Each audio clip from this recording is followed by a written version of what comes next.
Bismillahirrahmanirrahim. Zulkarnain diberi ilham oleh Allah bagaimana cara membuat antara dua puncak gunung. Subhanallah. Kaum muslimin, ini gunung, ini gunung. Di antara ini rata, inilah yang dicor oleh Zulkarnain. Subhanallah kaum muslimin. Sekali lagi Ibnu Battutah telah sampai kemari. Ibnu Battutah bercerita apa yang mereka temukan, apa yang mereka lihat, dan apa rekomendasi dari penduduk setempat. Bahkan penduduk setempat mengatakan jangan pernah pergi ke situ. Semacam ada hawa kematian kalau mendekat ke sana, Pak. Merinding seluruh bulu roma. Saya pernah mendengar dari ustadz anak kandungnya Abu Bakar Al-Ba'asyir, Ustadz Abdul Rahim. Beliau mengatakan beliau pernah mendekati tempat itu. Memang beliau mengatakan semacam ada hawa negatif yang sangat tidak nyaman. Tidak ada penduduk yang berani mendekati tempat ini, Pak. Tayyib. Dan ini ada janji dari Allah bahwa ada masanya nanti akan keluar, akan lepas, akan runtuh. Ketika ini runtuh, maka mereka pun meluncur seperti sarang semut yang diganggu, keluar semutnya kemudian merata kemana-mana. Kita lanjutkan firman Allah. Lanjutkan terjemahnya. Ketika besi itu sudah menjadi merah seperti api, dia pun berkata, berilah aku tembaga yang mendidih, agar kutuangkan ke atasnya besi panas itu. Maka mereka Ya'juj dan Ma'juj tidak dapat mendakinya dan tidak dapat pula melubanginya.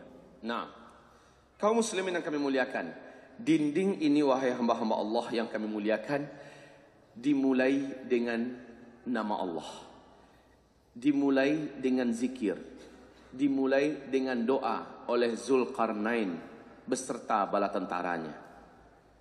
Maka sejak itu didoakan, sejak itu dinding ini bukan hanya dinding biasa, tapi dinding berlapis kekuatan zikir dan doa. Tidak ada yang mampu, tidak ada yang mampu menjebol dinding ini. Kata Rasulullah SAW, nanti kita bacakan hadisnya, bahwa setiap kali Ya'juj Ma'juj berhasil melobangi dengan kerja keras yang dahsyat sebesar ini, kata Rasul, sebesar ini, setiap kali dia berhasil melobangi sebesar ini, hari pun sudah malam. Kata pemimpinnya, balik lagi, besok kita lanjutkan. Dalam satu malam itu Allah telah kembalikan utuh dinding ini. Besok mereka lihat lagi, sudah ketutup lagi, semangat mereka nggak pernah patah, tidak pernah padam, ulang balik. Sampai tenggelam matahari, hari gelap, mereka sudah berhasil melobang lagi kecil. Tapi tidak pernah, besoknya balik lagi. Seperti itulah hari-hari mereka, Pak. Luar biasa gigih ini manusia. Ya'juj dan Ma'juj. Terus? Dia Zulkarnain berkata, dinding ini adalah rahmat dari Tuhanku. Maka apabila janji Tuhanku Zulkarnain sudah tidak sombong. Seperti Sulaiman ketika mampu mendatangkan singgasananya Balqis. Terkenal singgasana itu, Pak, singgasana yang besar, berat, mewah, bertahtakan dan berlapiskan emas, permata dan luar biasa. Enggak ada orang di bumi yang sanggup buat singgasana seindah Balqis punya. Tapi Sulaiman menawarkan, buat sayembara. Siapa di antara kalian yang mampu mendatangkan secepat mungkin istananya Balqis kemari? Jin Ifrit, terkenal dengan jin terkuat dari bangsa jin, berkata, saya mampu sebelum engkau berdiri tempatmu, dia sudah nyampe sini. Seorang wali Allah berkata, insya Allah sebelum engkau memejamkan kelopak matamu, sudah nyampe kemari. Kalah kemampuan jin Ifrit. Bismillah, silahkan, langsung sampai di tempat. Dan ini adalah karamah yang sempurna dari seorang wali Allah Subhanahu wa taala. Setelah nyampe, dilihat oleh Sulaiman, Masya Allah, ini singgasana, Masya Allah. Langsung sujud syukur Sulaiman, dan dia tidaklah menyombongkan diri. Sulaiman berkata, hadza min fadli Rabbi. Ini hanyalah dari karunia Allah untukku. Zulkarnain juga begitu. Setelah membuat prestasi yang sampai hari kiamat gak akan ada yang bisa buat coran dari besi setinggi ini, Pak. Coran dari besi setinggi ini, tantang Amerika, sanggup nggak? Kumpulkan semua negara besar di dunia, buat dari satu gunung ke gunung, dibuat coran besi, sanggup nggak? Berapa biaya yang harus dihabiskan itu? Dan Zulkarnain telah melakukannya. Makanya beliau mengatakan, hadza, ini adalah rahmat dari Rabbku. Dia tidak sombong. Sesuatu yang dibangun di atas kerendahan hati, ketawaduan, maka dia akan dilanggengkan oleh Allah Subhanahu wa taala. Bandingkan dengan sesuatu yang dibangun di atas kesombongan dan keangkuhan, Allah akan hancurkan dia dengan sangat cepat.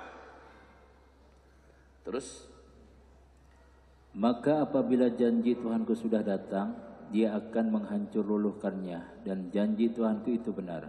Ya, baik. Dan pada hari itu kami biarkan mereka Ya'juj dan Ma'juj berbaur antara satu dengan yang lain. Ya. Dan apabila sangkala ditiup lagi, akan kami kumpulkan mereka semuanya.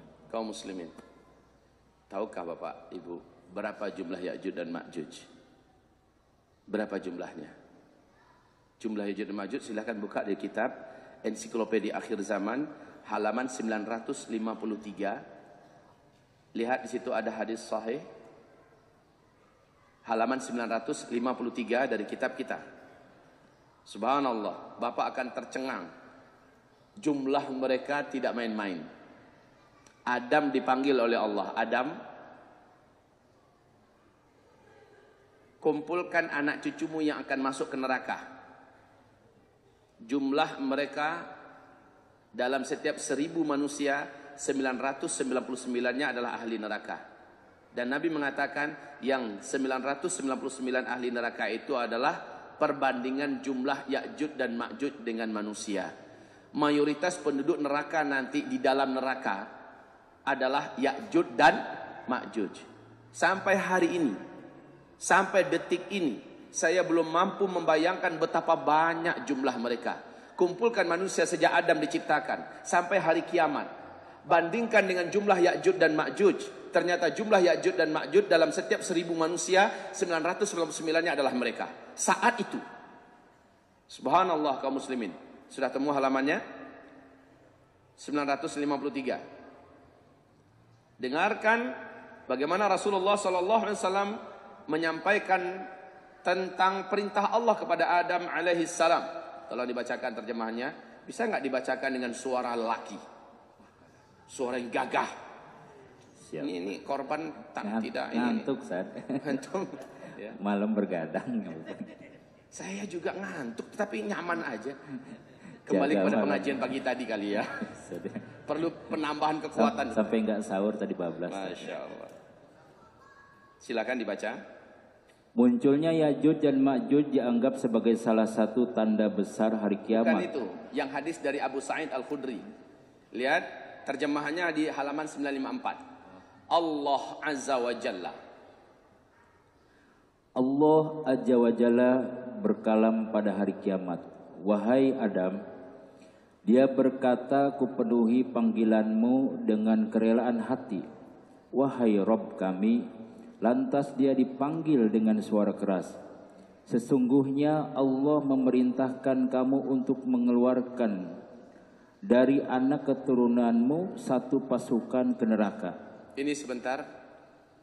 Penekanan kita di sini adalah dari anak keturunanmu. Berarti Ya'juj dan Ma'juj adalah manusia. Bukan seperti penggambaran kaum barat di sana. Mereka mengatakan Ya'juj Ma'juj adalah sejenis monster di bawah tanah yang nanti akan muncul dalam bentuk yang macam-macam, menakutkan, mengerikan. Enggak. Ya'juj dan Ma'juj di dalam hadis ini anak keturunan Adam. Terus tadi bagaimana ya? Neraka ya? Insyaallah. Aduh. Sebenarnya neraka ya? Kayaknya jadi nggak semangat ini. Sesungguhnya Allah memerintahkan kamu untuk mengeluarkan dari neraka keturunanmu satu pasukan ke neraka. Adam bertanya, wahai Rabbku, apakah pasukan neraka itu? Allah berkalam, dari setiap 1000 orang aku menyangka dia berkalam ada 999 orang. Maka ketika itu wanita hamil menggugurkan kandungannya, anak kecil menjadi beruban, dan kamu melihat orang-orang itu mabuk padahal mereka tidak mabuk. Akan tetapi itu adalah siksa Allah yang dahsyat. Keadaan itu memberatkan banyak orang sehingga wajah mereka berubah. Nabi SAW bersabda, antara Ya'juj dan Ma'juj 999 dan dari kalian satu. Jelas? Perbandingan jumlah manusia yang ada dengan Ya'juj dan Ma'juj. Manusia juga, tapi banyaknya jumlah mereka itu keterlaluan, Pak. Sekarang pertanyaan yang juga tidak terjawab, lebih bagus kita katakan Allahu a'lam, adalah apakah sejak Ya'juj dan Ma'juj dikurung ini sampai sekarang dia beranak pinak di sana? Apakah dia tidak termakan oleh waktu, apakah dia tidak tersisir oleh zaman?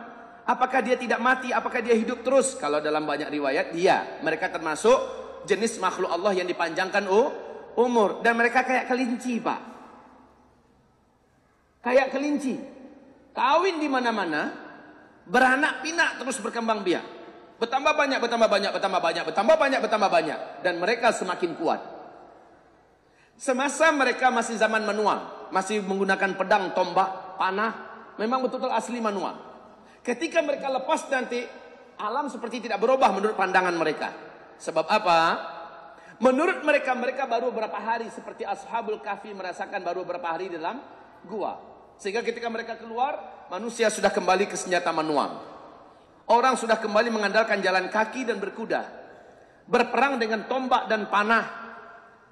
Semua ketamadunan yang ada sudah dihancurkan oleh Allah melalui agenda besar. Meteor menghantam bumi, dukhon menyelimuti bumi, peperangan, penghancuran. Sehingga ketika Ya'juj Ma'juj lepas, keluar, dia menganggap tidak ada yang berubah.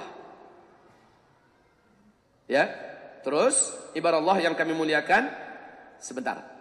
Rasulullah mengatakan bahwa sesungguhnya mayoritas penduduk neraka itu diisi oleh Ya'juj dan Ma'juj. Luar biasa banyak, Pak.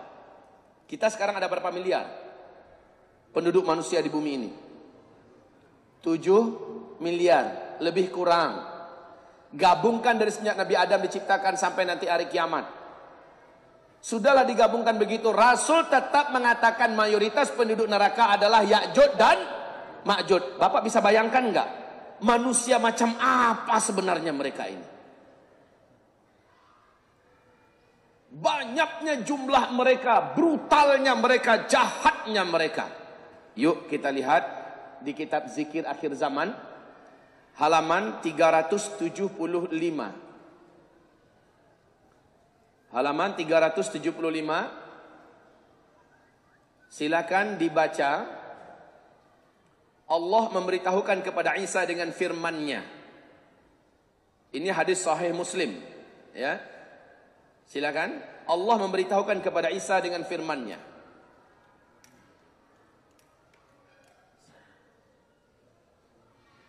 Bismillah. Allah memberitahukan kepada Isa dengan firman-Nya, tiada seorang pun yang mampu melawannya, karena itu bawalah hamba-hambaku yang baik-baik ke gunung. Lalu Allah membangkitkan, mengutus Ya'juj Ma'juj. Mereka segera datang dari seluruh tempat yang tinggi. Hai Isa, hari ini tidak ada satupun manusia yang sanggup melawan mereka. Tidak ada. Satupun kekuatan yang mampu menghadang mereka. Tidak ada. Hai Isa, bawa hamba-hambaku bersamamu. Bawa mereka, larilah kalian ke tempat-tempat yang tinggi. Dan pusat tempat pelarian yang direkomendasikan oleh Allah adalah Gunung Tursina. Wat-Tur, ya, Wat-Tur, Wat-Tini Waz-Zaitun, Wa-Turi-Sina. Wa-Turi-Sin, kaum muslimin, Turi-Sin adalah tempat yang dikeramatkan oleh Allah. Di sana Musa mendapatkan wahyu pertama, berjumpa dengan Allah Subhanahu wa taala. Allah perintahkan Musa, lepaskan sendalmu, kamu ada di tempat yang suci sekarang. Ikhlaq na'lik fa innaka biwadin. Ya, tanggalkan sandal engkau. Engkau ada di tempat yang suci. Ini adalah tempat di mana Dajjal juga tidak bisa mendekat. Tursina adalah tempat Dajjal tidak bisa mendekat. Dan Ya'juj Ma'juj, seberapa banyak mereka tidak mampu menembus garis gaib yang sudah Allah tetapkan di sekitar kaki Gunung Tursina. Saat Isa naik ke atas, sudah. Ya'juj Ma'juj melihat dari bawah, mereka melihat. Tapi mereka tidak mampu menjangkau. Tidak fisik mereka, tidak senjata panah mereka. Pak, Ya'juj Ma'juj ini terkenal dengan panahnya yang sampai puluhan kilo. Belum ada di bumi yang sanggup mengalahkan kekuatan panahnya Ya'juj Ma'juj. Bapak akan dengarkan hadis nanti. Rasul mengatakan ketika Ya'juj Ma'juj telah mengalahkan seluruh penduduk dunia, ketika Ya'juj telah membantai banyak manusia di muka bumi, Ya'juj akhirnya melayangkan panah-panah mereka ke arah langit. Ya, ketika dilepaskan tembus awan. Panah-panah mereka itu tembus ke awan, balik ke bumi dalam keadaan bergelimang darah. Lalu apa kata Ya'juj dan Ma'juj? Kita telah kalahkan penduduk seluruh bumi, dan kita telah kalahkan penduduk langit. Tidak ada hari ini yang mampu melawan kita. Subhanallah, betapa kuatnya Ya'juj Ma'juj ini, Pak. Hidung aja yang pesek, Pak. Hidungnya pesek. Ciri-ciri fisiknya lebih mirip kepada orang Mongol, lebih mirip kepada orang Tartar, lebih mirip kepada orang barbar. Lihat sifat-sifatnya nanti dijelaskan oleh Nabi SAW. Lanjutkan dulu terjemahannya. Maka kelompok yang pertama dari mereka melewati danau Tabariyah dan meminum airnya. Aha. Ingat danau Tabariyah di mana? Ingat. Israel ketika itu danau Tabariyah sudah tersisa air sedikit sekali. Kan Dajjal udah mati kan? Bapak Ibu, Ya'juj Ma'juj muncul sebaik Dajjal mati. Dajjal mati, Yahudi langsung dihabisi, kemudian langsung Ya'juj Ma'juj. Jadi Pak, runutannya begini. Ketika Dajjal dibunuh oleh Nabi Isa alaihissalam, kaum muslimin bersama Nabi Isa membunuh sehabis-habisnya orang Yahudi sehingga tidak tersisa satu orang pun manusia. Setelah itu salib dihancurkan, manusia berbondong-bondong masuk Islam. Tidak ada satu agama pun Islam saja. Orang yang belum masuk Islam nunda-nunda waktu, rencananya sih ada, dan mereka baru akan menyatakan Islamnya ketika matahari terbit dari barat. Tapi sudah ditutup pintu penerimaan Allah dan pintu taubat juga sudah ditutup. Kaum muslimin, saat itu kaum muslimin sudah aman dan nyaman. Mereka mulai pulang ke kampung-kampung mereka sendiri. Ada yang pulang ke Irak, ada yang pulang ke Yaman, ada yang pulang, pokoknya sudah kembali. Ada yang pergi ke Hijaz, ada yang pergi ke Najd. Masing-masing kembali ke kampung halaman mereka. Kata Rasulullah, di tengah jalan mereka dikagetkan dengan kepungan Ya'juj dan Ma'juj. Berarti langsung nyambung tuh Pak. Di tengah jalan langsung dikepung. Mereka mencoba lari menyelamatkan diri, bergabung kembali. Tapi sebagian mereka tidak mampu, lalu mereka mencari tempat berlindung sendiri-sendiri. Dalam keadaan itu banyak yang meninggal para orang-orang yang beriman. Ya, enggak kelawan, gimana mau melawan? Dan itulah syahid yang terakhir. Siapapun yang didapatkan oleh Ya'juj Ma'juj itulah syahid yang terakhir. Mencoba melawan yang enggak kelawan, Pak, ngadapin makhluk atau manusia, hobi perang, cinta darah, tidak ada kasih sayang, dan paling brutal cara perangnya, tidak terkalahkan. Baik, lanjut. Lalu orang-orang yang belakangan melewati seraya berkata, di danau ini dulu pernah ada airnya. Dan Nabiullah Isa masih ditahan bersama sahabat-sahabatnya. Sehingga pada hari itu kepala seekor lembu adalah lebih baik bagi kamu daripada 100 dinar. Maksudnya apa? Nabi Isa terkepung di atas gunung Tursina. Orang-orang beriman yang ada di atas kelaparan. Jadi kepung Pak, dari mana dapat makanan? Gunung Tursina kan tandus. Tadi danau ini ada air kata Ya'juj Ma'juj. Padahal kelompok yang pertama dari rombongan Ya'juj Ma'juj ini udah nyampe duluan di danau Tiberias, yang masih sisa airnya sedikit, diminum oleh mereka. Sehingga ketika mereka minum, yang bagian belakang nyampe ke situ, loh kemarin kan ada air di sini kok habis? Perasaan mereka masih baru saja kejadiannya. Kemarin kan ada air kok habis? Padahal sisa air yang tersisa sedikit itu dihabisi oleh kawan-kawannya di depan. Tidak ada air sungai yang mengalir, mereka keringkan dengan cara mereka minum. Mereka kehausan Pak. Saking banyaknya jumlah mereka. Kebayang gak sih? Saking banyak jumlah mereka sampai-sampai sisa air danau habis kering oleh mereka. Tidak ada masuk sumber mata air yang masih menyisakan air, habis oleh mereka. Tidak ada hewan ternak mereka habisi. Tidak ada manusia yang mereka jumpai melainkan mereka bantai, mereka bunuh. Tidak ada. Bahkan kata Rasulullah, itulah saatnya orang Arab habis. Tinggal tersisa sedikit. Yang sedikit itulah yang lari bersama Isa alaihissalam. Habis orang Arab Pak, habis. Pertanyaannya, nyampe nggak ke Indonesia tuh Ya'juj Ma'juj? Akan nyampe nanti. Kita akan bacakan hadisnya. Ternyata Ya'juj Ma'juj ini mengelilingi seluruh dunia. Dan bukan hanya mengelilingi, membungkus dunia. Kata Rasulullah, sejauh mata memandang, kepala mereka aja yang nampak. Lihat ke kanan, Ya'juj Ma'juj. Lihat ke kiri, Ya'juj Ma'juj. Masya Allah. Nggak kebayang Pak. Gimana cara ngelawannya? Bruce Lee lepas dicincangnya tuh Pak. Habis. Nggak ada manusia yang perkasa di hadapan Ya'juj Ma'juj. Terus? Lalu Nabiullah Isa dan sahabatnya berdoa kepada Allah. Sebentar. Ada kekuatan yang tidak mampu dihadapi oleh Ya'juj dan Ma'juj. Semua kekuatan di bumi telah tunduk. Semua kekuatan yang ada di bumi, semua penguasa telah dihancurkan oleh Ya'juj Ma'juj. Tapi ada satu kekuatan yang Ya'juj Ma'juj benar-benar luluh di atas kekuatan itu, yaitu doa dan zikir umat Islam yang saat itu dipimpin oleh Isa alaihis salam. Kita akan bacakan nanti kaum muslimin. Stop sampai di situ dulu. Sekarang lihat kembali ensiklopedia akhir zaman kita halaman 968.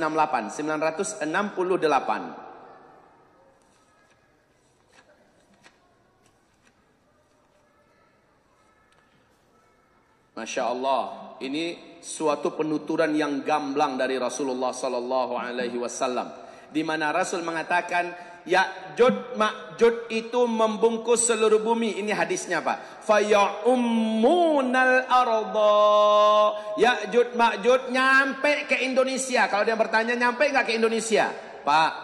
Lihat mana?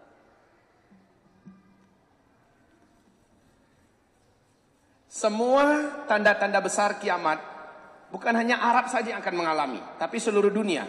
Semua tanda-tanda kiamat. Tanda kiamat yang pertama apa? Dukhan. Dukhan ini apa hanya di Arab saja? Hah? Tidak. Tapi seluruh dunia terbungkus oleh dukhan. Sampai kutub utara, kutub selatan terbungkus oleh dukhan. Bumi gelap 40 hari 40 malam. Yang namanya tanda besar, seluruh dunia ikut merasakannya. Yang kedua, munculnya Dajjal. Kata Rasulullah, seluruh negeri-negeri satu bumi akan didatangi oleh Dajjal. Tidak ada bumi yang tersisa. Seluruh kota-kota akan didatangi oleh Dajjal. Bahkan kemah-kemah yang ada di Gurun Sahara, Dajjal nyampe ke situ. Masya Allah. Hah? Tanda besar kiamat yang kedua. Yang ketiga apa? Isa alaihis, Isa alaihissalam turun. Nah, risalah tentang Isa menyebabkan seluruh dunia lepas dari cengkraman Dajjal. Dan seluruh Nasrani satu bumi masuk Islam. Subhanallah. Paham apa? Babi satu bumi dihabisi. Seluruh pajak dan upeti yang diterapkan di berbagai negara dihilangkan sama sekali oleh Isa alaihissalam. Satu bumi merasakannya. Yang keempat, ketika Ya'juj Ma'juj lepas, ini hadisnya. Coba dilihat, saya berikan stabilo biru. Lalu Ya'juj Ma'juj itu ketika mereka lepas dari kurungannya, ya'ummunal arda, mereka segera membungkus bumi ini dengan jumlah mereka yang banyak. Satu bumi Pak, berarti Ya'juj Ma'juj nyampe kemari, nyampe ke Sentul, nyampe kota Payakumbuh, sampai. Ya Allah, di dalam Al-Quran Allah menyebutkan mereka meluncur dari seluruh tempat-tempat yang tinggi. Dan ini tidak bisa ditafsirkan dengan tafsiran-tafsiran apapun kecuali secara fisik. Tafsiran zahir. Memang fisik mereka. Mereka akan datang nanti dari bukit-bukit, dari gunung-gunung, mereka akan keluar. Intinya ketika tembok itu telah diizinkan oleh Allah runtuh, seolah-olah mereka dari berbagai macam bukit turun ke bawah. Di mana mereka Allah sembunyikan? Wallahu a'lam. Sekarang ini di mana peta mereka? Wallahu a'lam. Kalau Bapak bertanya kepada saya, Ustaz, sekarang di mana mereka? Temboknya udah ketemu sekarang, Pak. Ya, di mana tadi? Dengan Armenia, ya, di antara itu, Pak. Sudah ketemu sekarang. Tapi kok manusianya nggak nampak? Tapi ketika tembok itu runtuh dan tembok itu jatuh rata dengan tanah, kata Rasulullah, tiba dari berbagai dataran tinggi mereka meluncur ke bawah. Seperti orang-orang yang memang sudah lama ingin bebas, ketika mereka bebas mereka langsung meluncur. Anehnya bukan hanya di Azerbaijan saja, bukan hanya di Siberia saja, bukan hanya di Rusia, di Cina saja mereka meluncur. Dari Arab, dari bukit-bukit yang tinggi mereka juga meluncur. Pertanyaannya, dari mana mereka Allah hadirkan? Mereka telah digaibkan oleh Allah Subhanahu wa taala dan hidup. Dan ketika mereka keluar, pokoknya mereka tahu mereka langsung meluncur ke daerah yang rendah. Disitulah mereka menghabisi siapapun manusia yang mereka temukan.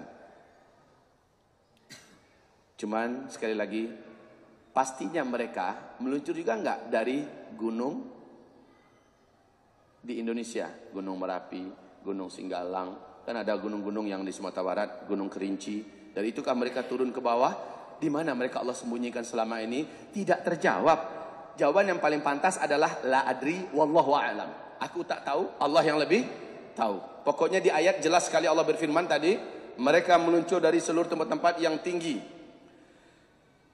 Wahum min kulli hadabin yansilun. Surat Al-Anbiya ayat 96. Wahum min kulli hadabin yansilun. Mereka dari seluruh tempat-tempat yang tinggi berlari ke bawah dan menyelimuti 2 bungkus bukit itu. Kayak nggak habis-habis Pak. Terus mereka keluar. Dari mana sih mereka sebelumnya? Khalas, jangan ditanya lagi. Terus kaum muslimin yang kami muliakan, lanjutkan.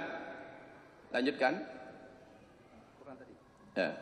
Oh enggak, di kitab tebal, kitab ensiklopedia akhir zaman. Coba baca, Ya'jud dan Ma'jud akan dibukakan pintu. Ya'jud dan Ma'jud akan dibukakan pintu, lantas mereka keluar sebagaimana kalam Allah Ta'ala. Dan dari tiap-tiap tempat yang tinggi, mereka turun dengan cepat. Mereka turun dengan cepat. Dari tempat-tempat yang tinggi mereka turun dengan cepat. Syekh Imran Hussein, beliau mengatakan maksudnya nanti adalah dengan teknologi tinggi. Dengan pesawat-pesawat yang sangat banyak mereka meluncur. Enggak, kaum muslimin.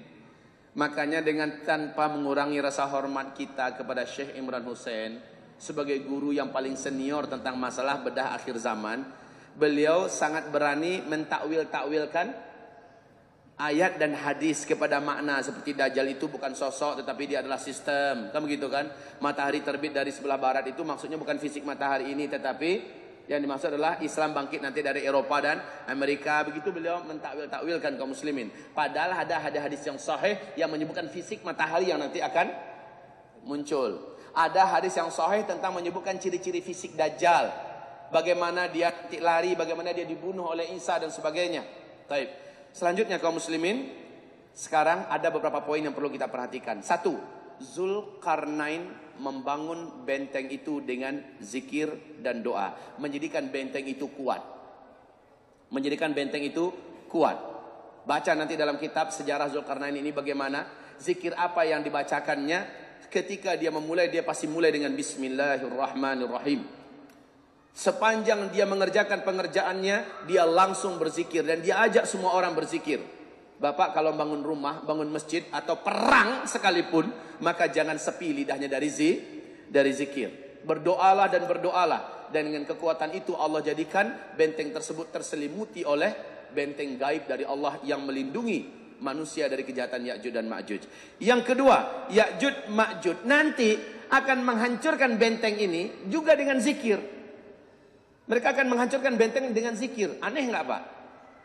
Coba lihat halaman di kitab zikir akhir zaman halaman 380.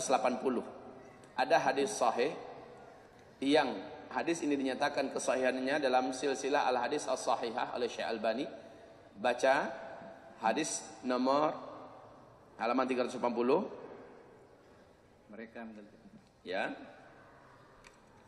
Mereka menggalinya setiap hari, sehingga ketika mereka hampir dapat melubanginya, maka pemimpin mereka berkata, "Kembalilah kalian besok akan dapat melubanginya." Lalu Allah ketika udah berlubang sebesar ini kata Rasulullah, mereka sudah terpaksa harus pulang. Sebab apa? Udah gelap, udah malam. Kembalilah, besok kita ulangi. Terus lalu Allah mengembalikannya sekokoh semula, sehingga apabila telah sampai waktunya dan Allah berkehendak melepaskan mereka di tengah-tengah manusia, maka pemimpin mereka berkata, "Kembalilah, besok kalian akan dapat melubanginya. Jika Allah telah menghendaki." Ada kalimat insya Allah. Ketahuilah kaum muslimin, kalimat insya Allah ini kalimat keramat. Allah mengharamkan jangan sampai kamu melakukan suatu perbuatan besok tanpa mengucapkan insya. Apapun rencana yang tanpa kita katakan insya Allah, maka rencana itu tidak direstui oleh Allah Subhanahu wa taala. Apapun rencana yang kita susun, program yang kita buat, tidak menyertakan kalimat insya Allah, maka rencana itu akan dibatalkan oleh Allah Subhanahu wa taala. Jadi kalimat insya Allah adalah kalimat yang sangat kuat. Besok kata Ya'jud Ma'jud.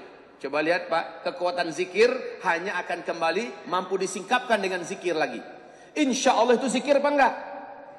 Ketika sang penguasa mengatakan insya Allah, jadi. Besoknya tetap berlubang seperti itu, maka mereka bekerja lagi karena udah tipis, kan dijebol terus kan, udah tipis, senang saja mereka untuk menghancurkannya. Persis seperti Ghulam yang sang raja berkata, gimana cara saya bisa menghabisi kamu? Ghulam ini berkata, kamu tidak akan bisa bunuh saya kecuali dengan beberapa syarat. Apa syaratnya? Kumpulkan seluruh rakyatmu di alun-alun. Yang kedua, nanti ikatkan saya di batang atau pohon kurma. Yang ketiga, kamu langsung yang melepaskan anak panah ke saya. Masih ingat kisah ini? Kamu langsung yang melepaskan anak panah ke saya. Kisah ini didapatkan di dalam surat Al-Buruj. Ya. Kaum muslimin, setelah itu kamu yang lepaskan panah. Dan di hadapan orang banyak kamu teriakkan kalimat dengan nama Allah, Rabbnya si fulan. Kamu lepaskan panah itu. Panah itu kena saya dan saya akan terbunuh. Jika tidak, kamu tidak akan bisa membunuh saya. Lihat Pak. Ketika disertai zikir, maka dia mendapatkan kekuatan. Ghulam ini berusaha dibunuh oleh sang raja. Dikirim ke tengah laut, diikat seluruh tubuhnya dengan rantai besi berat, ya. Kemudian sehingga tidak bisa berkutik. Setelah itu sampai di tengah laut mau ditenggelamkan, si Ghulam berdoa dengan satu doa singkat. Doa ini bisa dibaca Pak, di dalam kitab ini ada dijelaskan dengan sangat jelas bahwa siapa yang berdoa dengan doa ini ketika dia pasti terancam kematian, maka dia baca. Doanya adalah Allahumma kfinihim bima syi'ta. Ya Allah, selamatkan aku dari kejahatan mereka dengan caramu. Doa si pemuda ini, Ghulam ini hanya begitu saja. Allahumma kfinihim bima syi'ta. Pemuda ini, Ghulam ini membaca itu. Kemudian yang terjadi apa Pak? Yang terjadi adalah Allah goncang perahu itu. Allah datangkan ombak besar. Mereka jatuh seluruhnya. Si Ghulam, Allah selamatkan. Sampai dia kembali ke istana. Terbelalaklah kedua bola mata sang raja. Melihat dia kembali selamat. Sementara yang mengantarkan untuk kematiannya yang mati. Kemudian dibagi lagi hulu-hulu balang yang jago-jago. Diikat kedua kakinya, diikat kedua tangannya. Kemudian dia pun diusung menuju ke atas gunung yang tinggi untuk dijatuhkan. Sekali lagi di atas puncak gunung, si Ghulam berdoa lagi dengan doa itu. Baca kembali doanya. Awas, kita akan masuki akhir zaman. Doa ini penting Pak. Apa doanya? Mulai Pak. Bukan, baca doanya yang tadi kita sudah bacakan, doanya si Ghulam. Allahumma kfinihim bima syi'ta. Baca sama-sama. Allahumma ikfinihim bima syi'ta. Pendek, sangat singkat. Ya Allah, selamatkan aku dari kejahatan mereka dengan caramu. Terserah bagaimana caramu, selamatkan aku dari mereka. Ini udah di hadapan kematian Pak. Dia berdoa Allahumma kfinihim bima syi'ta. Dia serahkan dirinya, dia serahkan hidupnya, dia serahkan segala-galanya. Nol pada dirinya, tawakal habis kepada Allah. Saat itu pertolongan Allah turun. Ini kekuatan tawakal. Ini kekuatan tawakal. Wa may yatawakkal 'ala Allahi fahuwa hasbuh. Innallaha balighu amrih. Siapa yang sudah menyerahkan kepada Allah, Allah yang akan sambut. Lalu Allah yang menyelesaikan di belakangnya. Kamu tenang, kamu sudah sampai ke pangkuan saya, kamu sudah sampai ke haribaan saya, yang lain saya yang selesaikan. Masya Allah. Musa laut merah di depan, Firaun di belakang. Pedang dan tombak sudah nampak mengkilau-kilau untuk mencincang membantai mereka. Kemana nak lari? Bani Israel mulai gelisah, tapi Musa berkata, jangan khawatir, Allah tak akan meninggalkan kita. Hei Musa, ketuk dengan ujung tongkatmu laut ini, maka terbelahlah laut itu. Mereka menyeberang, Firaun menyusul, mampus mereka semuanya tenggelam. Kaum muslimin lihat, di puncak tawakal Allah berikan pertolongan. Ghulam ini juga di puncak tawakal. Ibrahim ketika dia diikat di atas unggunan kayu api yang dibakar, Ibrahim ada di atas. Puncak tawakal terjadi. Ibrahim menyerahkan segala-galanya. Datang pertolongan Allah Subhanahu wa taala. Ya nar kuni bardan wa salama. Hai api, dinginlah engkau. Selamatkan Ibrahim. Ketika api kayu bakarnya habis semua, Orang-orang yakin Ibrahim bahkan debunya pun gak akan bisa ketemu, debu mayatnya. Tapi tiba-tiba Ibrahim keluar kayak baru keluar dari salon, Pak. Wajahnya bersih, pakaiannya rapi, malah tambah ganteng dari sebelumnya. Inilah dia kalau Allah yang sudah campur tangan. Semua hal yang ajaib akan Allah wujudkan, Pak. Makanya nolkan diri, nolkan senol-nolnya. Anggap kita ini bukan siapa-siapa, bukan apa-apa. Serahkan bulat-bulat kepada Allah, maka yang Maha Ahad tampil di depan. Nolkan harta kita, nolkan kekuatan kita, nolkan apapun pangkat jabatan kita, nolkan seluruhnya, kecerdasan kita, kepintaran kita, keperkasaan kita, nolkan seluruhnya. Serahkan pada Allah, maka yang Maha Ahad tampil di depan. Kalau yang Maha Ahad tampil di depan, 0 di belakang tadi itu menjadi harga enggak? Berharga, Pak. Angka 1 di depan adalah Ahadun Ahad, Allah di depan. Maka ini 0. Nolkan siapa kita, nolkan jabatan kita, nolkan harta kita, nolkan kekuatan kita, nolkan kecerdasan kita, nolkan kekuatan kita, apapun yang kita miliki, nolkan seluruhnya, serahkan pada Allah. Tampillah Allah yang Maha Ahad di depan. Ketika Allah tampil, semua ini akhirnya menentukan seberapa banyak tawakalan kita kepada Allah Subhanahu wa taala. Jangan pernah saya ahli kungfu, nanti saya akan sanggup melawan mereka. Kalau udah macam gitu, Pak, kita akan ditinggalkan Allah. Saya jenderal, bala tentara saya banyak, kita akan ditinggalkan Allah. Saya harta saya banyak, dengan duit apapun saya dibuat sekarang, kita akan ditinggalkan Allah Subhanahu wa taala. Tapi serahkan bulat-bulat kepada Allah Subhanahu wa taala. Terjadi. Allah makfinihi bima syi'ta. Ya Allah, cukupkan aku dengan caramu, selamatkan aku dengan caramu. Sayyidah Zainab Al-Ghazali punya kisah yang menarik ketika beliau di penjara Mesir. Dia difitnah, Pak.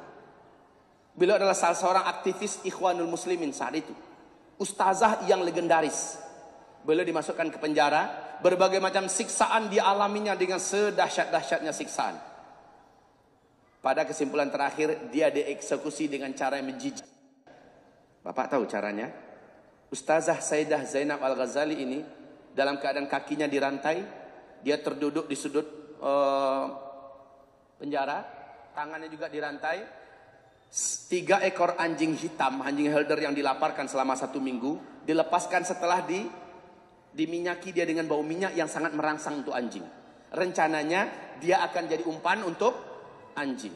Subhanallah. Opsir penjara ini, kaum muslimin yang kami muliakan, masukkan 3 ekor anjing itu, dan mereka kira-kira setengah jam atau 20 menitan habis dah. Tinggal tulang belulang saja lagi. Ini perkiraan mereka. Saat dibuka setengah jam kemudian, mereka terbelalak. 3 ekor anjing itu, 1 di samping kanan, 1 di depan, 1 di samping kiri, sambil goyang-goyangkan ekornya, kayak menjaga tuannya. Ustazah Sayyidah Zainab Al-Ghazali aman, tidak ada yang luka sedikit pun, kayak dijaga malah oleh 3 ekor anjing. Lihat bagaimana Allah Subhanahu wa taala menyelamatkan orang yang sudah menitipkan jiwa raganya kepada Allah Subhanahu wa taala. Kaum muslimin hamba-hamba Allah kami muliakan, terus bacakan. Allah berkata besok. Kembali besok kalian akan dapat melubanginya jika Allah telah menghendaki. Lalu mereka kembali lagi. Sedang dinding itu dalam keadaan seperti waktu mereka meninggalkannya dulu. Lalu mereka Ya'juj Ma'juj melubanginya dan keluar ke tengah-tengah manusia, lantas minum air, dan orang-orang berlari dari mereka. Siapkan halaman 383. Kita lihat Firaun baru telah lahir di muka bumi, dan itu dalam bentuk kekuatan yang global, Ya'juj dan Ma'juj. Kalau Firaun lama, ingatkah Bapak Ibu bagaimana Firaun lama melumpuhkan Musa dan Harun serta Bani Israel? Firaun lama telah pernah juga menembakkan panah ke arah langit, ya kan? Lalu setan melumuri ujung panah itu dengan darah, sehingga manusia menyangka Firaun telah membunuh Tuhan yang di langit. Aku telah bunuh Tuhan yang di langit. Perangai Firaun ini diulangi oleh Ya'juj dan Ma'juj. Yang dikejar oleh Firaun adalah Musa dan Harun. Yang dikejar oleh Ya'juj Ma'juj siapa? Isa dan siapa? Dan Al-Mahdi. Mirip, Pak. Yang dikejar mereka adalah Isa dan Al-Mahdi. Yang dikejar oleh Firaun dulu adalah Musa dan Harun. Kemudian apa yang mereka lakukan Firaun? Dia kuasai seluruh negeri manapun yang bisa mereka jangkau. Sementara Ya'juj, nah bedanya nanti Firaun masih Masih terbatas kekuasaannya. Fir'aun di zaman Nabi Musa dulu. Ya'jud Ma'jud seluruh muka bumi. Sama dengan khilafah Islamiyah. Kan ada 5 fase sejarah. Ada fase kenabian, ada fase khilafah Rashidin, ada fase khilafah dengan sistem kerajaan. Ini adalah fase kita, fase tidak ada khilafah, dan ini kembali tegak khilafah. Nah, kaum muslimin, khilafah di masa ini baru 2/3 bumi dikuasai. Rasul mengatakan khilafah terakhir nanti ta'ummul arda. Satu bumi ini dikuasai penuh 100% oleh khilafah Islamiyah. Ini perbedaan khilafah yang terakhir nanti, Pak. Khilafah yang terakhir satu bumi. Sama dengan Fir'aun zaman dulu, hanya wilayah-wilayah terdekat dengan kerajaannya saja dikuasainya. Dan manusia dihinakannya. Sementara nanti Ya'juj Ma'juj sebagai Fir'aun akhir zaman, satu bumi ini akan dikuasainya dan penduduk langit akan diperanginya dengan cara melepaskan anak-anak panah. Taib. Selanjutnya, hamba-hamba Allah yang kami muliakan. Lalu dengan 3 kali doa dan zikir kaum muslimin dari atas gunung Tur, senjata terkuat dipakai saat itu. Ad-doa silahul mu'min. Doa itu adalah senjata orang yang beriman. Ketika Ya'juj Ma'juj tak mungkin dilawan, dan itu pasti. Ya'juj dan Ma'juj tak mungkin dikalahkan, itu pasti, Pak. Saat itu apa yang sanggup mengalahkan mereka? Hanyalah Allah. Mereka berdoa. Isa angkat tangan tinggi. Ya Rab, Ya Rab, Ya Rab. Setiap kali Isa melanturkan doa, amin, orang-orang beriman mengaminkan. Inilah kekuatan doa. Ya, orang-orang beriman mengaminkan. Dalam hadis Sahih Bukhari, salah satu kebiasaan Nabi kalau kumpul-kumpul dengan sahabat-sahabatnya, Nabiullah Sallallahu Alaihi Wasallam suruh salah seorang sahabat berdoa, yang lain mengaminkan. Di kesempatan yang lain, kamu yang berdoa, yang lain mengaminkan. Kadang-kadang beliau yang berdoa, yang lain mengaminkan. Ya, nah ini dilakukan nanti di akhir zaman oleh Isa alaihissalam. Ya Allah, pada hari ini tidak ada satupun dari makhlukmu yang sanggup mengalahkan Ya'juj dan Ma'juj ini. Kami sudah lemah. Karena kenapa, Pak? Karena Isa sudah kelaparan di atas bukit. Orang-orang beriman sudah kelaparan di atas bukit Tursina. Sampai-sampai 1 kepala lembu lebih berharga daripada 100 keping dinar. 1 dinar itu berapa fulusnya? 1 dinar itu berapa fulusnya? Kalau uang rupiah kita sekarang, anggap 2 juta aja dulu. Anggap 2 juta saja dulu. Kali 100 berapa? Kali 100 berapa? 200 juta. Ya, 200 juta ya. 1 kepala lembu, 1 kepala sapi lebih mahal lagi harganya daripada 200 juta fulus. Maksudnya apa? Saking laparnya sehingga sedikit makanan jadi rebutan orang-orang beriman di atas. Subhanallah, Isa berdoa. Inilah dia kekuatan doa di akhir zaman. Berbalut dengan zikir. Mereka berdoa, selesai mereka berdoa, mereka berzikir. Mereka pancing ridha Allah Subhanahu wa taala, menggema satu gunung itu dengan zikir. Lalu mereka berdoa menggema amin, amin, amin. Yang terjadi bagaimana, Pak? Rasul katakan, Allah Subhanahu wa taala datangkan kepada Ya'juj dan Ma'juj ulat-ulat yang sangat banyak. Entah dari mana sumber ulat itu, sudah mengerayang, sudah, inilah kalau orang Padang nih ya, susah carikan bahasa Indonesianya. Sudah menggerogoti dan banyak yang masuk tembus di leher, keluar dari badan, keluar dari hidung, keluar dari mata. Mereka menggelepar. Satu bumi Ya'juj dan Ma'juj meregang nyawa.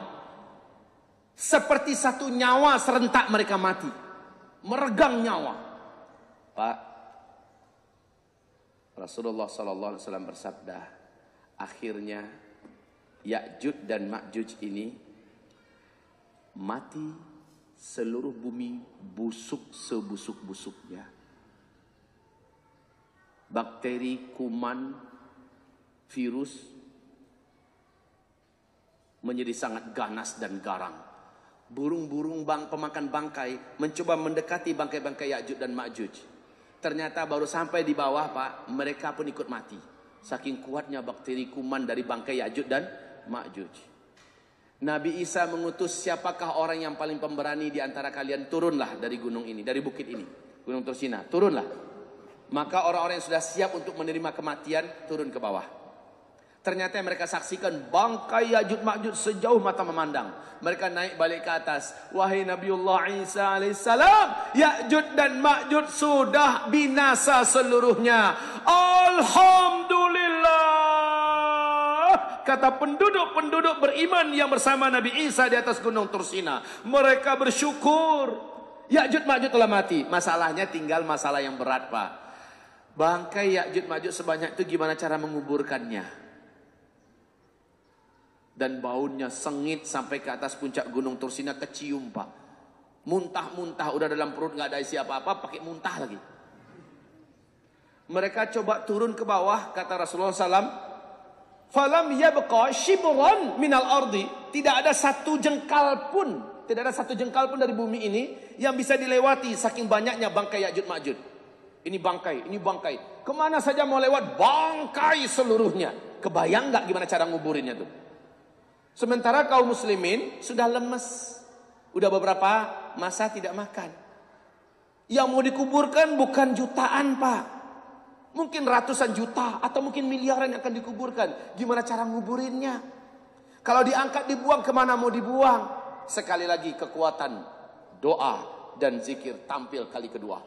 Angkat tangan lagi Nabi Isa. Orang beriman mengangkat tangan semuanya. Saat Nabi Isa berdoa, amin, amin.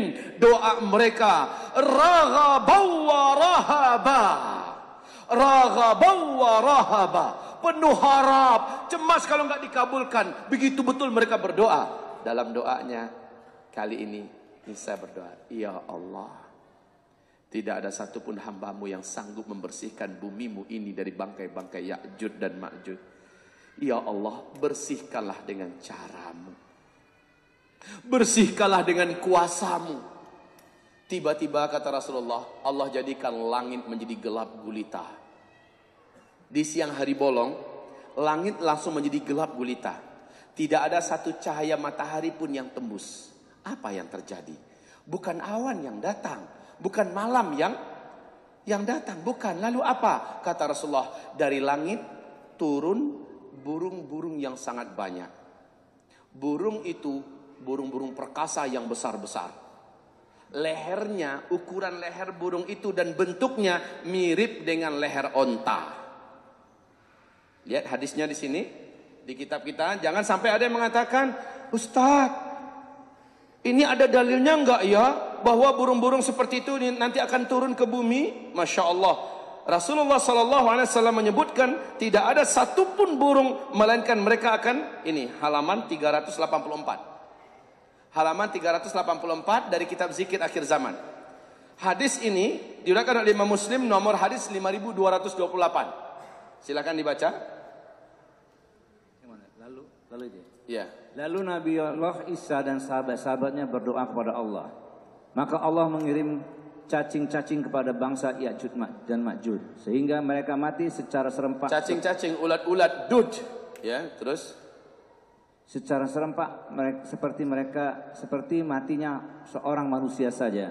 serentak matinya semua. Terus Kemudian Nabi Allah Isa dan sahabat-sahabatnya turun dari gunung ke bumi. Ternyata tidak ada sejengkal pun tempat di bumi melainkan dipenuhi oleh bangkai-bangkai yang berbau busuk.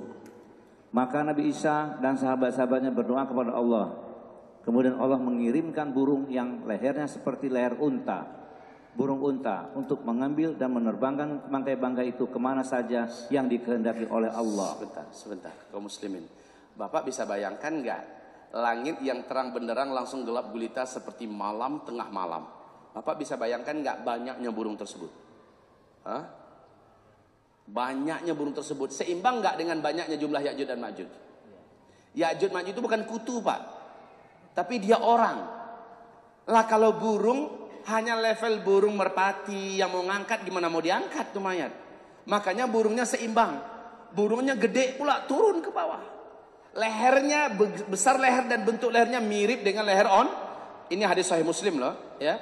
Kemudian satu ekor burung ambil satu bangkai Ya'juj Ma'juj, dibawa terbang. Kemanakah dibuang bangkai-bangkai yang begini banyak? Hah? Sudah saya ajarkan dulu jawabannya yang paling ilmiah. Jawabannya adalah entah. Allahu a'lam. Itu jawaban yang paling ilmiah, nggak ada pertanyaan setelah itu lagi. Dari mana burung itu datangnya? Di mana Allah sembunyikan sekarang? Jawabannya entah. Allahu a'lam. Ya, yang jelas hadisnya sahih bahwa burung ini akan datang. Ustadz, bulunya ada berapa? Apa urusannya nanyakan bulu? Sayapnya selebar apa? Nggak perlu, yang nggak penting. Yang penting sudah dikatakan bahwa burungnya ada gede-gede. Khalas. Bersihlah bumi. Tapi selesaikah masalahnya? Belum. Apa yang tersisa? Serpihan-serpihan daging yang tadi jatuh. Darah yang tadi mengalir. Satu bumi ini masih anyir. Masih bau. Bagaimana? Bangkai fisiknya memang sudah hilang. Tapi masih ada. Sisa-sisa pecahan daging, ulat-ulat yang berserakan di mana-mana itu masih banyak di mana-mana. Bagaimana? Doa ketiga. Dilantunkan lagi doa ke langit. Kaum muslimin mengatakan amin, amin, amin. Allah datangkan hujan yang sangat lebat. Di riwayat yang lain Allah kata Rasulullah, hujannya selama 3 hari 3 malam.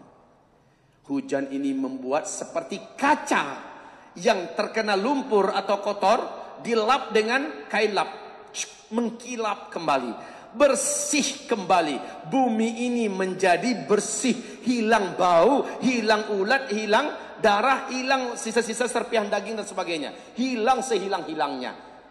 Kemudian negeri Arab, sungai-sungainya langsung mengalir air, tanah langsung hidup dan rumput pun tumbuh. Mulailah kehidupan bagaikan surga di dunia, seperti yang kemarin kita sampaikan. Tapi sayang, jumlah orang Arab sudah sedikit. Itu pun yang selamat bersama Nabi Isa. Jumlah manusia sudah sedikit. Khususnya kaum laki-laki banyak yang sudah habis.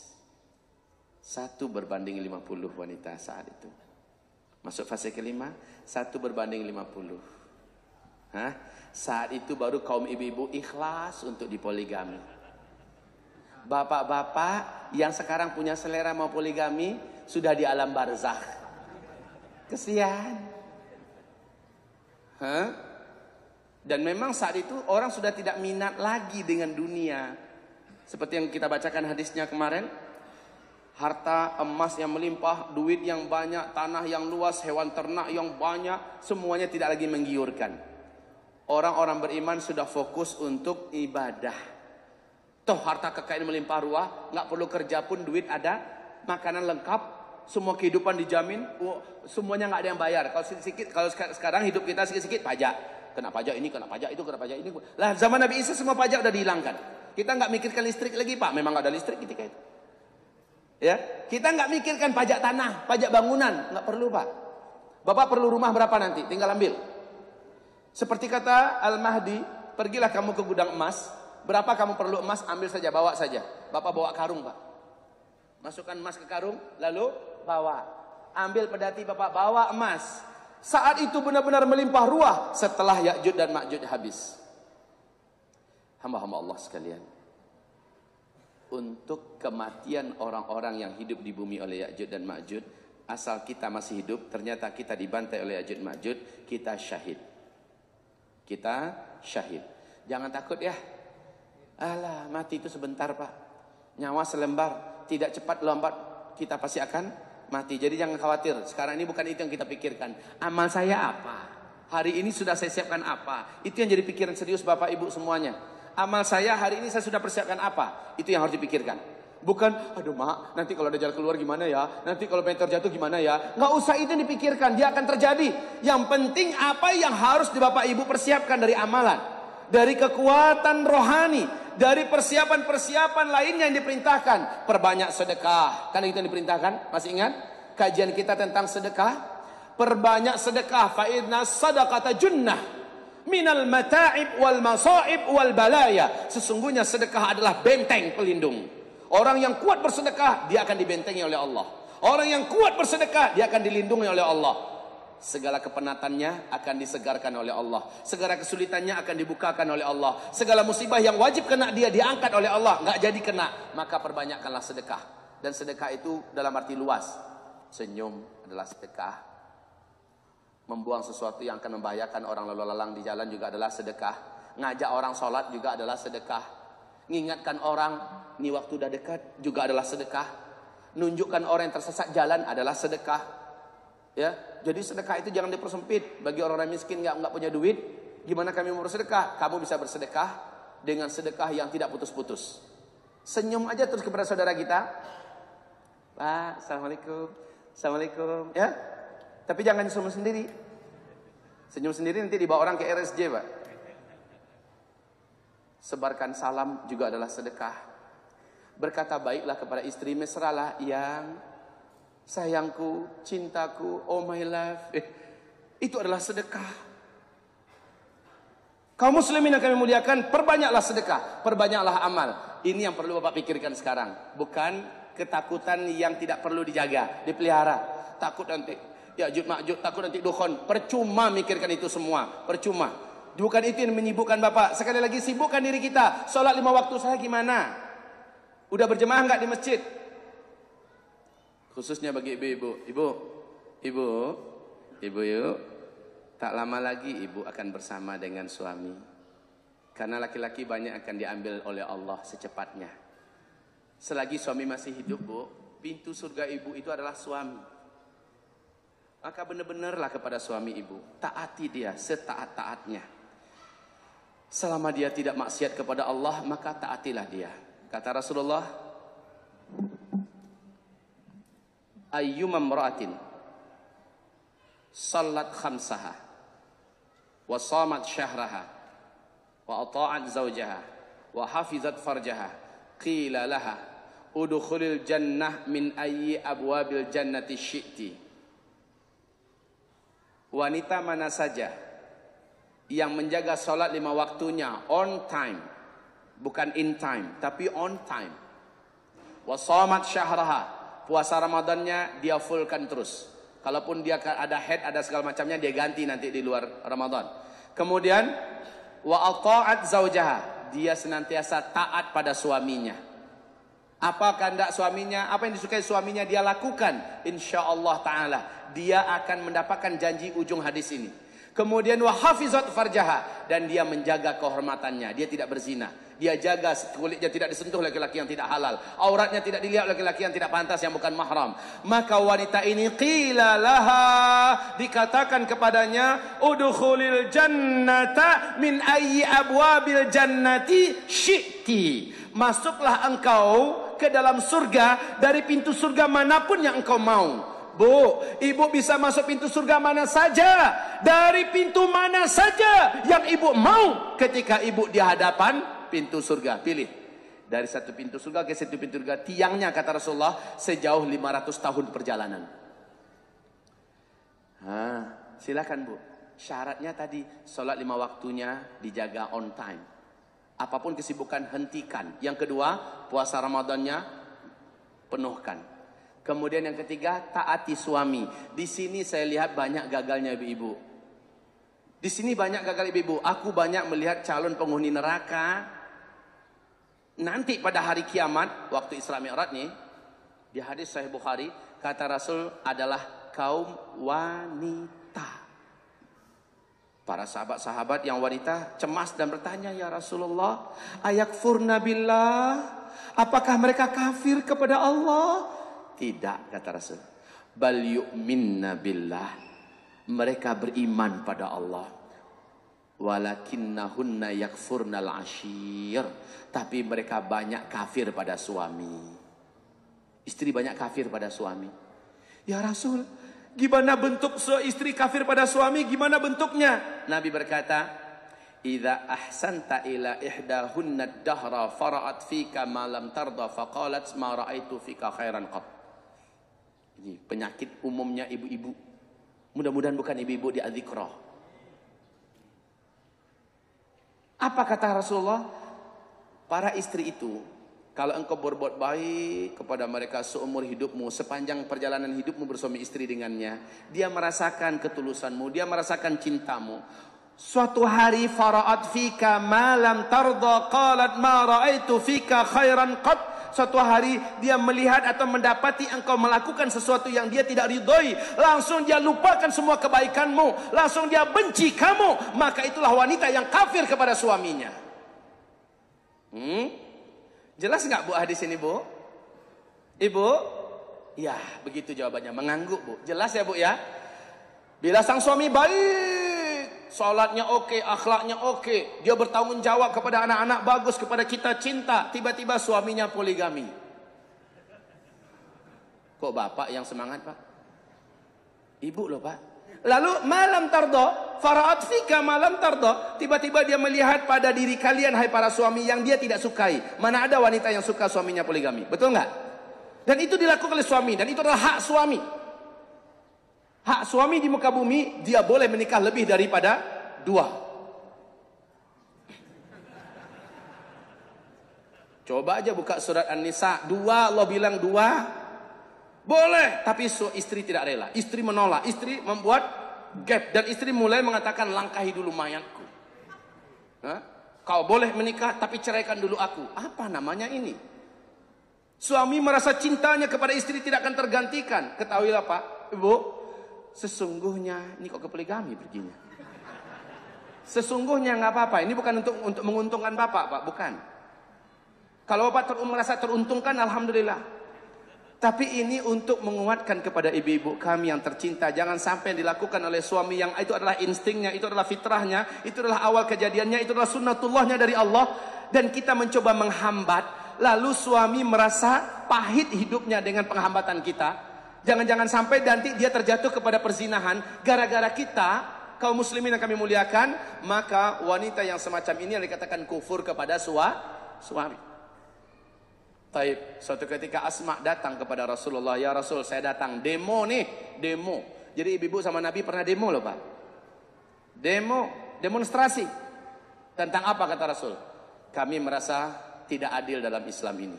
Loh, tidak adil gimana? Pahala-pahala besar untuk laki-laki saja disediakan. Jihad, laki-laki disuruh pergi.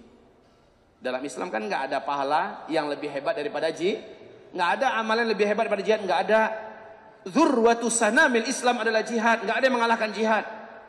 Bahkan Abu Hurairah bertanya pada Rasulullah, ya Rasulullah, ada nggak amalan yang bisa mengimbangi jihad? Nggak ada, kata Nabi. 3 kali ditanya, 3 kali Nabi mengatakan nggak ada. Kalau kamu mau tahu ada amalan yang bisa mengimbangi, oke, saya kasih tahu, kata Rasulullah. Sejak si mujahid keluar dari rumah, sejak itu kamu sholat, jangan berhenti sholatnya.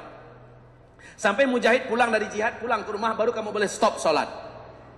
Atau kamu baca Quran. Sejak mujahid pergi dari rumahnya, sampai dia pulang kembali dari jihad ke rumahnya, baru berhenti baca Quran.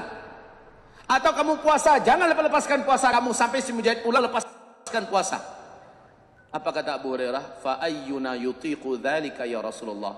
Wahai Rasul, mana ada orang yang sanggup melakukan itu? Makanya kata Nabi, saya katakan tidak ada yang sanggup mengalahkan amalan jihad. Nah Rasulullah, kata Asma radhiyallahu anha, ini kan laki-laki semua yang disuruh berjihad, kami kan enggak. Kami mau berjihad tapi enggak diizinkan. Laki-laki disuruh Jumatan. Bapak tahu enggak pahala Jumatan Pak? Apa kata Rasulullah SAW dalam hadis diriwayatkan oleh Imam Ahmad, oleh Al-Hakim, hadis ini tentang sahih kaum muslimin. Apa kata Rasulullah SAW? Idza ghassala man ghassala yaumul jum'ah waqtasala wa bakkara wabtakara wa masya ila al-madhhab wa masya ila al-masjid wa lam yarkab wa dana min al-imam wa lam yalghu kanat lahu likulli khatwatin minha ajru sanatin siyamiha wa qiyamiha. Subhanallah, siapa yang mandi di pagi hari Jumat, mandi benar-benar bersih-bersih, pakai sabun, pakai sampo, bersih-bersih. Setelah itu waqtasala, lalu dia mandi lagi dengan cara mandi janabah. Ada 2 cara mandi normal dan cara mandi sunnah, yaitu mandi janabah. Setelah itu kata Rasulullah, dia awal-awal datang pergi ke masjid. Dia kalahkan orang lain. Wa bakkara, lebih awal. Kemudian wabtakara, dan dia menyengajakan wa masya walam yarkab. Dia jalan kaki dan dia tidak mau naik kendaraan. Jalan kaki. Enggak pakai sepeda motor, enggak pakai mobil. Jalan kaki. Lalu dia ambil posisi paling dekat dengan imam. Mau di shaf pertama, mau di shaf kedua, pokoknya paling dekat dengan imam. Setelah itu walam yalghu, selama di masjid, selama mendengarkan khutbahnya sang khatib, dia konsentrasi dengarkan baik-baik. Tidak pakai ngantuk-ngantuk, tidak pakai SMS, tidak pakai ngobrol kiri kanan. Kalau nggak baca Quran, setelah khatib naik, dia semua konsentrasi, fokus dengarkan khatib. Jika itu dia lakukan, kata Rasulullah, kanat likulli khatwatin lahu ajru sanatin siyamiha wa qiyamiha. Allahu Akbar.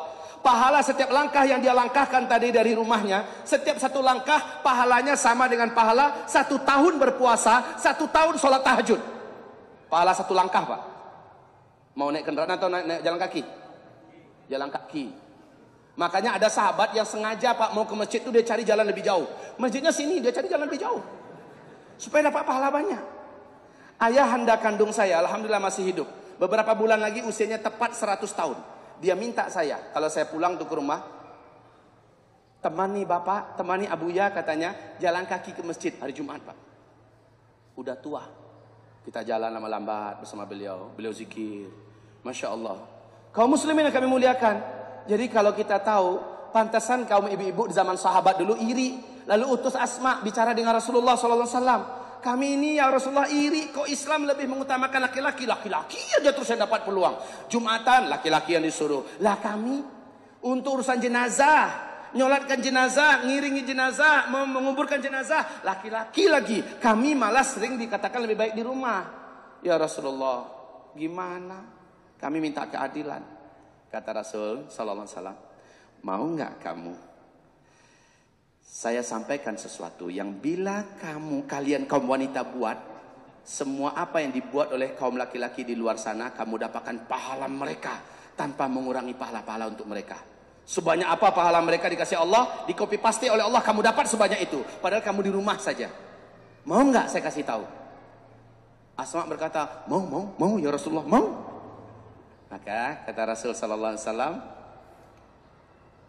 pertama, taati suamimu setaat-taatnya. Jangan melawan, jangan membantah.